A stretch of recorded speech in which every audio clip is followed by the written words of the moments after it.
El Maqdisi, ushqua në shekullin e 10. Ebu Abdullah Muhammad bin Ahmed El Maqdisi është quajtur kështu sepse ka lindur në qytetin e Kudsit, që në arabisht quhet Beitul Maqdis. Është një nga udhëtarët më të shquar të shekullit 10. Lindi në vitin 947 dhe udhëtoi në të gjithë botën islame me përjashtim të Andaluzisë, Spanja islame.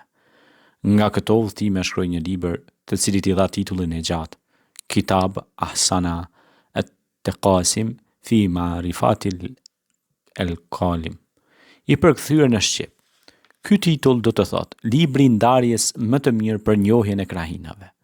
Mund të mësosh shumë nga mënyra se si ai i drejtohet lexuesit. Ai thotë: duhet të dish se shumë njerëz të shquar dhe ministra kanë shkruar në këtë fushë, por vetëm sa për të thënë, për sa na përket neve, nuk ka provincë në të cilën nuk kemi hyrë, as shtëpi sa do e vogël qoftë për të cilën nuk kemi njoftuar. Libri përbëhet nga 3 pjesë. Një pjesë i përket asaj që ne e kemi parë me sytë tanë, një pjesë tjetër i përket asaj që kemi dëgjuar nga njerëz të besueshëm, dhe një pjesë çfarë kemi lexuar në librat që trajtojnë. Këtë argument nuk ka aventurë nga ato që u ndodhin udhëtarëve që unë të mos e kem përjetuar me përjashtim të kërkimit të lemoshës dhe të kryerjes së mëkateve.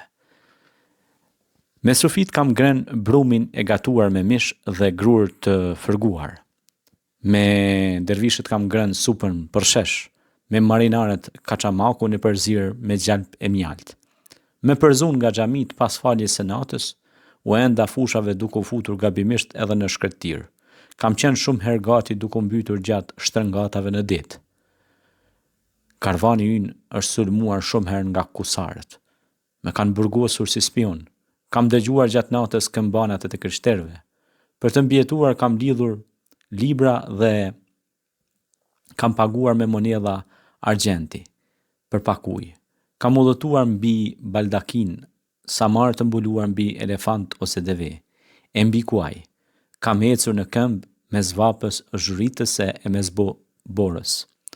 Jam futur e kam qëndruar në sallat e mbretërve mes të fuqishmëve.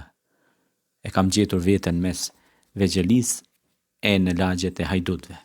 Të gjitha këto i përmendem që lexuesi i librit ton ta di se nuk kemi folur në tyme, nuk kemi shkruar kuturu. E kështu të kuptoj se ky libër nuk është si të tjerët.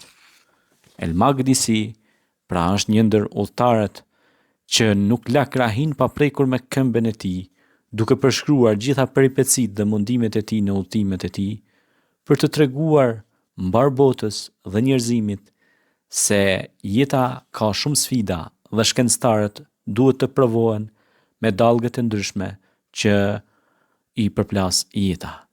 Udhëtimet e shumta, ku këta njerëz merreshin me udhëtimet e shumta tregtie ose për të nënshkruar marrëveshje e traktate me vendet e tjera.